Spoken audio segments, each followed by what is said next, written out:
Hey student, welcome once again to your online classes. बच्चों, last video में हमने question number 1 और 2 solve किया था 20B का। इस वाले वीडियो में हम क्वेश्चन नंबर 3 और आगे के 2-3 क्वेश्चन और सॉल्व करेंगे जल्द से जल्द, जितना जल्दी हो सके। स्टार्टिंग से पहले ही बता दूं कि आपने देखा था कि क्वेश्चन नंबर 3 से 6 इस वीडियो में लिखा हुआ था, लेकिन जो 4 और 5 है वो same to same question number 1 की तरह ही सॉल्व होगा। एकदम बिल्कुल सेम है इस टाइप के क्वेश्चन का वो। जैसे कि देखो 1, 2, 3 सभी आपस में एकदम को रिलेटेड है। इस चैप्टर में जितने भी क्वेश्चन है ना, सभी आपस में रिलेटेड ही हैं। लेकिन जो 4 और 5 है वो पूरा का पूरा क्वेश्चन नंबर 1 की तरह ही है। ये 2 और 3 तो थोड़ा थोड़ा सा अलग भी था। वो जो क्वेश्चन है वो सेम टू सेम इसी की तरह बनेगा, 1 की तरह ही। ठीक है, तो आप 1 वाला वीडियो देख लेना, नीचे डिस्क्रिप्शन में मैंने लिंक दिया हुआ है। फर्स्ट नंबर में ही लिंक जो है वो 1 वाले का है। ठीक है, 1 और 2 क्वेश्चन का, वहाँ से आप उस वीडियो को देखना तो आपसे 4 और 5 आराम से बन जाएगा। मेरा मोटिव यही पे यहाँ पर यही रहता है कि कैसे आपका मैं कॉन्सेप्ट क्लियर करा सकूँ और आप खुद से क्वेश्चन को सॉल्व करना सीखो, ना कि केवल उतारना सीखो। ठीक है, इसलिए आप वहाँ से उस वीडियो को जरूर देख लीजिएगा, आपको बहुत ज़्यादा हेल्प मिल जाएगा 4 और 5 के लिए। आइए क्वेश्चन नंबर 3 सॉल्व करते हैं। सबसे पहला क्या है क्वेश्चन नंबर 3 में, a sari is 5 metre long and 1.3 metre wide. ठीक है, यानी कि रेक्टेंगल शेप में साड़ी है। A border of with 25 centimetre is printed along its side, यानी कि एक बॉर्डर है जो कि इसके साइड में प्रिंटेड है और उसका विथ कितना है, चौड़ाई कितना है, तो 25 सेंटीमीटर है। ओके, और अलॉन्ग इट्स साइड्स यानी कि चारों साइड में, एकदम पूरे चारों साइड में वहाँ पर बॉर्डर बना हुआ है। तो find the cost of the printing the border, तो कॉस्ट पता कीजिए बॉर्डर के प्रिंटिंग का कितने रुपीज़ में, तो ₹1 पर 10 सेंटीमीटर के स्क्वायर में, यानी कि ₹1 पर अगर 10 सेंटीमीटर स्क्वायर अगर काम हो रहा है, प्रिंटिंग हो रहा है, तो बताइए टोटल कॉस्ट कितना लगेगा। तो ये भी देखो इन्हीं लोग तरह से ही बनेगा, लेकिन यहाँ पर थोड़ा सा सेंटीमीटर और मीटर में हो सकता है आप कंफ्यूज हो जाओ, इसलिए इस क्वेश्चन को मैं आपको सॉल्व करके बता देता हूँ। आइए सॉल्व करते हैं। सबसे पहले हम क्या करेंगे, डायग्राम बना लेंगे, क्योंकि मैंने आपको लास्ट वीडियो में बता दिया है कि डायग्राम बना करके आप सॉल्व अगर करते हो तो आपको स्टेटमेंट्स बहुत कम लिखने पड़ेंगे, आपका काम बहुत कम स्टेटमेंट में हो जाएगा। ठीक है, तो यहाँ पर डायग्राम बना लेंगे। मान लो ये साड़ी का शेप मैंने बना लिया है। ठीक है, साड़ी का ये डायग्राम है। इसका जो हमें लेंथ दिया हुआ है वो कितना था, 5 मीटर लॉन्ग, यानी कि ये जो है पूरा पूरा 5 मीटर लॉन्ग है। और जो इसका विड्थ था यानी कि चौड़ाई जो था वो कितना था, 1.3 मीटर था। तो ये हो जाएगा हमारा 1.3 मीटर। उसके अलावा हमसे क्या कहा गया था कि उसमें जो बॉर्डर है, यानी ये जो साइड साइड में ये बॉर्डर जो बनाया गया है ये कितने मीटर का है, तो यहाँ पर हमें पॉइंट में दिया हुआ था, यानी कि देखो 25 सेंटीमीटर दिया हुआ है। इसका मतलब क्या होगा, वो पॉइंट में मीटर आएगा। और हम क्या करेंगे कि पहले मीटर में पूरा को हम निकाल लेंगे और फिर लास्ट में जब हमको सेंटीमीटर का जरूरत पड़ेगा तब हम सेंटीमीटर में कन्वर्ट कर लेंगे। ओके, क्योंकि बार बार जीरो जीरो लगाना भी आप दोनों तरीके से बना सकते हो। देखो अगर आपको जीरो लगाने में कोई प्रॉब्लम नहीं है, बार बार आप 3-4 जीरो लिख सकते हो, तो आप सेंटीमीटर में कन्वर्ट कर लो। और अगर आपको लगता है कि नहीं मैं डेसिमल में ज़्यादा ईजी बना सकता हूँ, तो आप डेसिमल में बना सकते हो, वो आपके ऊपर है। ओके, तो मैं यहाँ पर इसको डेसिमल में बना करके आपको दिखाता हूँ कैसे सॉल्व होगा। ये मीटर में था, और ये अंदर में हमारे पास जो साइड साइड का जो ये बाउंड्री है वो कितना चौड़ा है, तो ये था 25 सेंटीमीटर, यानी कि 0.25 मीटर हो जाएगा ये वाला जो बाउंड्री है। ओके, अब क्या करेंगे हम सबसे पहले कि ये बाहर वाला यानी टोटल जो एरिया है, ये अंदर का पूरा एरिया वो पहले फाइंड करेंगे हम। इसका नाम दे देते हैं हम कुछ भी, और अंदर वाला जो एरिया है इसका एरिया फाइंड कर लेंगे, जैसे हम क्वेश्चन नंबर 1 और 2 में फाइंड कर रहे थे। देन हम टोटल एरिया में से अंदर वाले एरिया को माइनस करेंगे तो हमें ये वाला एरिया पता चल जाएगा। तो आइए नाम लिख लेते हैं इसका। अंदर वाले को ABCD, जैसे मैं हमेशा देते आता हूँ उसी तरीके से आप ABCD लिख लो। बाहर वाले का नाम EFGH दे देते हैं इस तरीके से। ओके, अब हम क्या करेंगे कि सबसे पहले तो EFGH का यानी कि बाहर का जो है साड़ी का जो एरिया है वो निकाल लेंगे। तो यहाँ पर आप लिख लो इस तरीके से, एरिया ऑफ साड़ी। ठीक है, इसको आप शॉर्ट में EFGH भी लिख सकते हो इस तरीके से ब्रैकेट में करके कि हमने EFGH का निकाला है एरिया। तो वो कितना निकल जाएगा हमारा, लेंथ है 5 मीटर, तो 5 मीटर मल्टीप्लाई ब्रेथ कितना है 1.3 है, तो 1.3 मीटर। तो ये कितना हो जाएगा हमारा 5 3 जा, इतना करने की जरूरत नहीं है, 13 5 हमारा 65 होता है, तो ये हो जाएगा 65 मीटर का स्क्वायर। डेसिमल लगा हुआ है 1 डिजिट के बाद, तो यहाँ पर लग जाएगा हमारा डेसिमल। तो जो साड़ी का एरिया निकल गया वो कितना निकल गया हमारा 6.5 मीटर का निकल गया। अब हम क्या करेंगे कि ये जो बॉर्डर है ना ये वाला, इसका हम निकाल लेंगे एरिया। तो यहाँ पर आप लिख लो, मतलब कि पहले तो हमको लेंथ पता होना चाहिए कि ये कितना है इसका लेंथ, और जो विड्थ है यानी कि इसकी जो चौड़ाई है वो कितनी है ये पता रहेगा, तब हम फिर फॉर्मूला में लगाएंगे। लेंथ मल्टीप्लाई ब्रेथ, ये जो मैंने एरिया निकाला वो किससे निकाला, लेंथ मल्टीप्लाई ब्रेथ करके निकाला। तो इसका एरिया निकालने के लिए हमको लेंथ और ब्रेथ पता होना चाहिए। तो आइए लेंथ पता करते हैं। तो देखो टोटल यहाँ से यहाँ तक जो दूरी है वो कितना है, 5 मीटर का है, लेकिन अंदर वाले में क्या हो रहा है कि इतना इधर बॉर्डर आ जा रहा है और इतना इधर बॉर्डर आ जा रहा है, जिसका साइज कितना है, तो 0.25 मीटर है। इसका मतलब इधर भी 2.5 कम हो गया और इधर भी 2.5 कम हो गया, और टोटल कितना था 5 था। तो यहाँ पर हमें जो AB मिलेगा वो कितना हो जाएगा, 5 में से हम माइनस कर देंगे इधर का 2.5 और 2.5 मिलाकर के कितना हो जाएगा हमारा 0.5 हो जाएगा। तो यहाँ पर हम 0.5 लिख लेंगे। समझ में आया ना 0.5 कैसे आ रहा है हमारा आंसर, ये आप इस तरीके से निकाल सकते हो। यहाँ पर ये 2.5 और 2.5 को हमने प्लस कर दिया, यानी इधर और इधर वाले को हमने डायरेक्ट प्लस कर दिया। एक एक करके 2.5 माइनस 2.5 करने से कोई टाइम वेस्ट होगा हमारा, तो हम डायरेक्ट इस तरीके से माइनस कर देते हैं।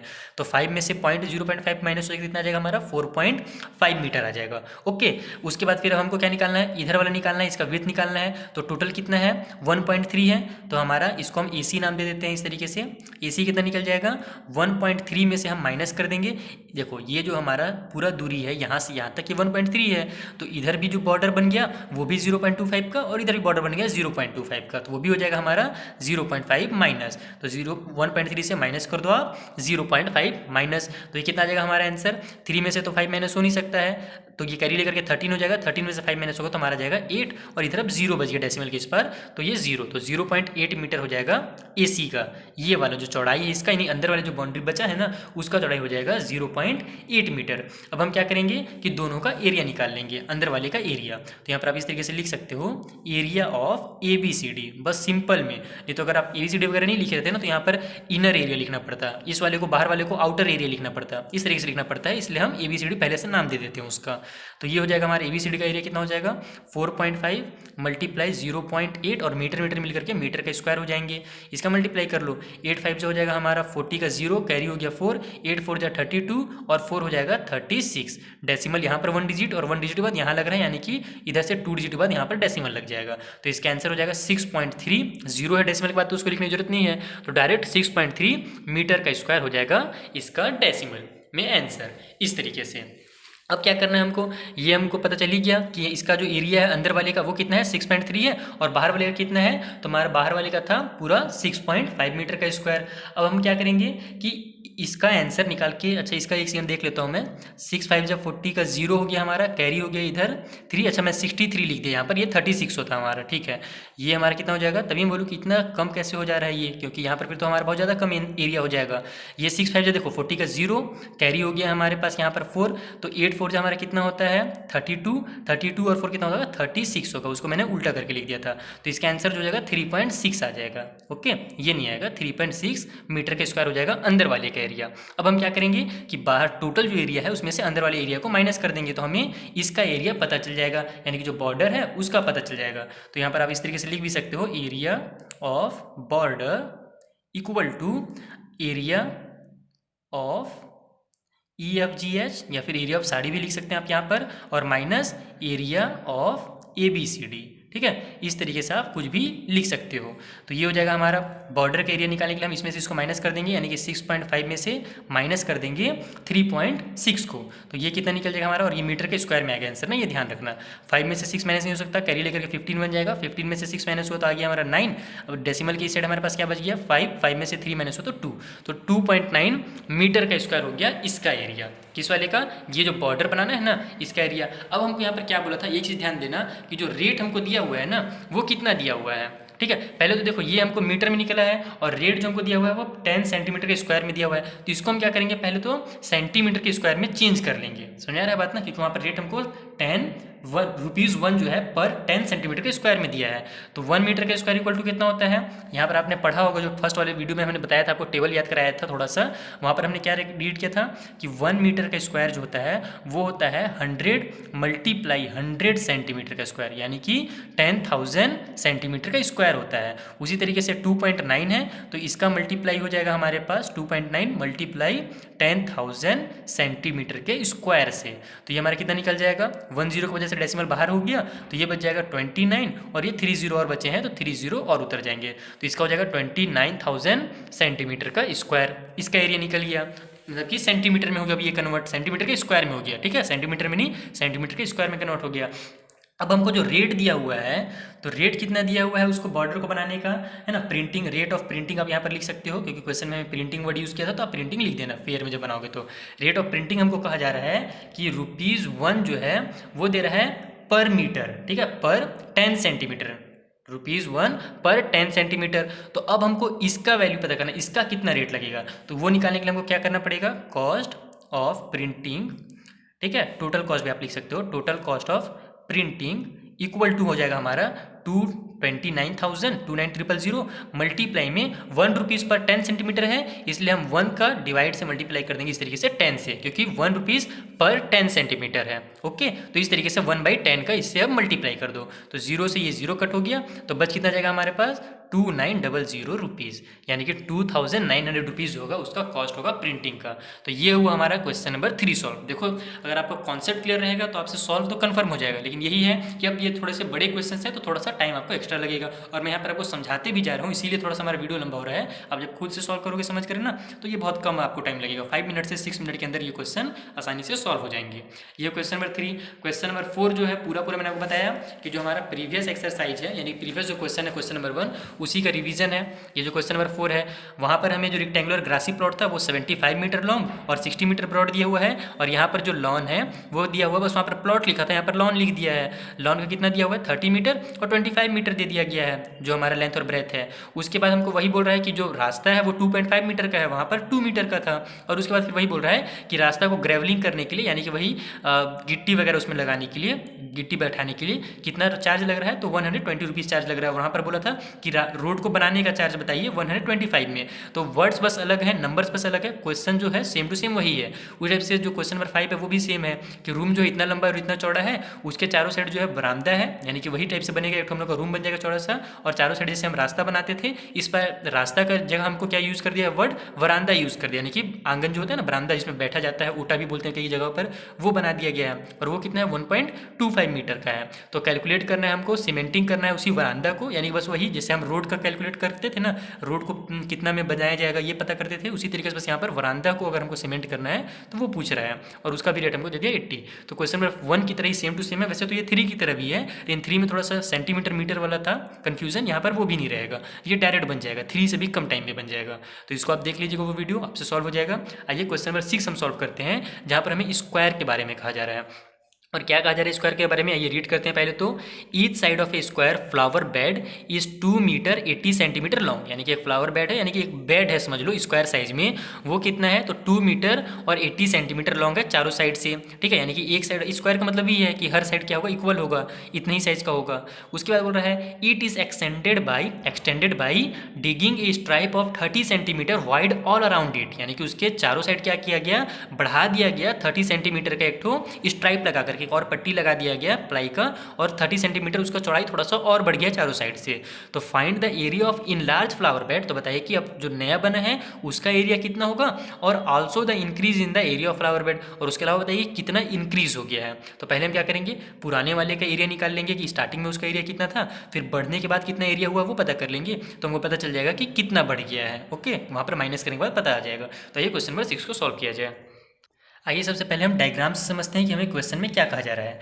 एक बेड था इस तरीके का, ठीक है, स्क्वायर शेप में, उसका जो साइड था, टोटल जो साइड था वो कितना था 2 मीटर और 80 सेंटीमीटर, यानी कि ये जो हमारा हो जाएगा 2.8 मीटर भी हम इसको कह सकते हैं। 2 मीटर और 80 सेंटीमीटर मिलाकर कितना होगा हमारा 2.8 मीटर ही होगा, तो इसको हम 2.8 मीटर लिख लेते हैं। यानी कि ये जो था ना हमारे साइड वो 2.8 इधर भी 2.8 और इधर भी 2.8 मीटर का था। उसके बाद उसमें एक पट्टी लगा दिया गया, स्ट्राइप बढ़ा दिया गया, और उसका साइज कितना था, हमें यहाँ पर कितना दिया होता 30 सेंटीमीटर। तो 30 सेंटीमीटर को हम क्या करेंगे, इसको मीटर में कन्वर्ट कर लेते हैं, ठीक है, ताकि हमारा काम और आसान हो जाए। तो या तो आप पूरे को सेंटीमीटर में कन्वर्ट करो या तो पूरे को मीटर में कन्वर्ट कर लो, तभी फिर आपका जो कैलकुलेशन होगा वो बिल्कुल सही आएगा। तो 30 सेंटीमीटर था तो उसको हम क्या लिख लेंगे 0.3 मीटर लिख लेंगे, यानी कि इधर जो पट्टी बढ़ा वो 0.3 मीटर का बढ़ गया, इधर भी और इधर भी, हर साइड 0.3 मीटर का एक पट्टी बढ़ा करके बना दिया गया। अब हम क्या करेंगे, एरिया निकाल लेंगे पहले तो फ्लावर बेड का, यानी कि जो बेड था हमारा ना उसका एरिया निकाल लेंगे, और उसके बाद फिर क्या करेंगे कि उसके जब हमने जो बढ़ाया है तो कितना बढ़ा है ये पता कर लेंगे, यानी कि जब बढ़ा गया तो कितना बढ़ रहा है, तो 2.8 के बाद इधर भी बढ़ जा रहा है 0.3 और इधर भी 0.3। अच्छा, ये मैं इसको स्टार्ट करता हूँ सॉल्व करना, तो आपको ज़्यादा अच्छे समझ में आएगा। सबसे पहले क्या करते हैं हम कि इसका एरिया निकाल लेते हैं कि इसका जो एरिया था वो कितना था। तो साइड कितना दिया हुआ है, साइड ऑफ स्क्वायर बेड वो हमको दिया हुआ है यहाँ पर 2.8 मीटर। आप यहाँ पर एक सार डायरेक्ट भी लिख सकते हो 2.8 मीटर, या फिर इसको लिख सकते हो 2 metre 80 centimetre equal to 2.8 metre. अब क्या करेंगे हम, साइड हमको इतना पता चल गया, उसके बाद हम निकालेंगे एरिया। तो एरिया ऑफ स्क्वायर बेड वो कितना हो जाएगा हमारा, तो एरिया का फॉर्मूला क्या होता है स्क्वायर का, साइड मल्टीप्लाई साइड होता है, यानी कि 2.8 मल्टीप्लाई 2.8 हो जाएगा और ये मीटर मीटर मिल करके मीटर का स्क्वायर हो जाएगा। तो आइए यहाँ पर रफली मल्टीप्लाई कर लेते हैं। 28 मल्टीप्लाई 28 हमारा कितना हो जाएगा, 8 8 जा 64 का 4 कैरी हो गया 6, 8 2 जा 16 और 6 22, ये हो जाएगा हमारा 2 8 जा 16 का 6 कैरी हो गया 1, 2 2 जा 4 और 1 5, तो हो गया 4 6 2 8 5 और 2 7। तो इसका एरिया कितना निकल गया हमारा 784 निकल गया। किस चीज़ का एरिया निकला ये 784, ये निकला है हमारा अंदर वाले का। 784 नहीं निकला है यहाँ पर क्योंकि डेसिमल भी है, तो लिख लेते हैं एक बार 784 हुआ है और यहाँ पर 1 डिजिट बार डेसिमल, यहाँ पर 1 डिजिट बार डेसिमल, यानी कि डेसिमल लग जाएगा यहाँ पर। तो ये हो जाएगा हमारा 7.84 मीटर का स्क्वायर इस तरीके से। ओके, अब क्या हो गया हमारा कि ये हमको पता चल गया कि इस बेड का जो स्टार्टिंग में जो एरिया था वो था 7.84 एरिया, ठीक है, 7.84 मीटर का स्क्वायर ये था। अब हम करते हैं कि इनलार्जमेंट के बाद अब साइड कितना हो जा रहा है, यानी कि जब साइड को हम बढ़ा दे रहे हैं तब कितना साइड हो जा रहा है। तो यहाँ पर आप इस तरीके से लिख लेंगे साइड आफ्टर इनलार्जमेंट, ठीक है, यानी कि बढ़ाने के बाद या फिर स्ट्राइपिंग भी आप कह सकते हो कि स्ट्राइपिंग करने के बाद, ठीक, इनलार्जमेंट के बाद कितना साइज हो जा रहा है। तो देखो पहले कितना था 2.8 था साइड, तो 2.8 देखो था, अब इधर भी 0.3 बढ़ रहा है और इधर भी 0.3 बढ़ रहा है, समझ आ रहा है बात ना। तो यहाँ पर हम प्लस करेंगे, इधर भी 0.3 और इधर भी कर देंगे 0.3 प्लस, और ये सब क्या में आएगा, मीटर में आएगा। तो ये कितना मीटर हो जाएगा टोटल में हमारा, ये 8 और 3 हो जाएगा हमारा 11 और 3 हो जाएगा हमारे पास 14, तो 14 का 4 कैरी हो गया हमारे पास 1, तो 2 और 1 3 हो जाएगा। तो जो साइड जब आफ्टर इनलार्जमेंट कितना हो गया 34 मीटर हो गया, यानी जब उसको हम बड़ा कर दिए ना तो ये जो टोटल जो साइड निकल गया ये कितना हो गया हमारा 34 हो गया, यानी कि 3.4 मीटर। Is that clear. पहले 2.8 था, अब 3.4 हो गया है वो। अब क्या करेंगे हम, अब जो बड़े वाला हो गया जब इनलार्जमेंट का, अब क्या करेंगे एरिया निकालेंगे, यानी कि न्यू एरिया जिसको हम कह सकते हैं। तो यहाँ पर आप न्यू एरिया लिख लो इस तरीके से, और वो कितना हो जाएगा हमारा 3.4 मल्टीप्लाई 3.4 मीटर हो जाएगा। अब इसका मल्टीप्लाई कर लो, तो 3.4 मल्टीप्लाई 3.4 हमारा कितना हो जाएगा 16 का 6 कैरी हो गया 1, 12 और 1 13, 3 4 जा 12 का 2 कैरी हो गया 1, 3 3 जा 9 और 1 10, तो हो जाएगा 6, ये 5, ये 1 और ये 1, यानी कि 1 1 5 6। यहाँ पर लिख लेते पहले हम लोग 1 1 5 और ये 6, और उसके बाद हमारे पास डेसिमल कहाँ पर लग रहा है, तो 2 डिजिट बाय डेसिमल लग रहा है, तो यहाँ पर हम डेसिमल भी जरूर लगाएंगे। तो ये हो गया हमारा डेसिमल, और ये एरिया जो निकलता है वो हमेशा क्या में निकलता है, मीटर के स्क्वायर में निकलता है। ये भी मीटर और ये भी मीटर मिलकर के मीटर का स्क्वायर बन जाते हैं।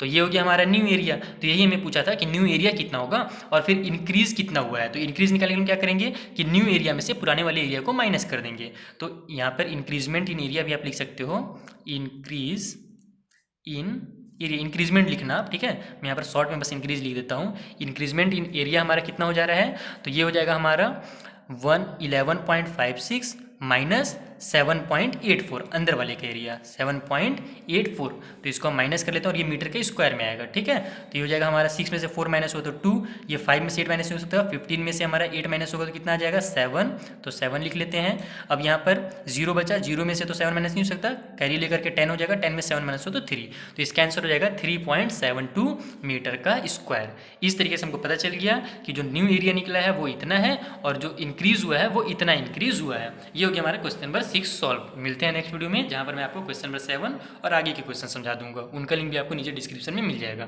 Thank you for watching.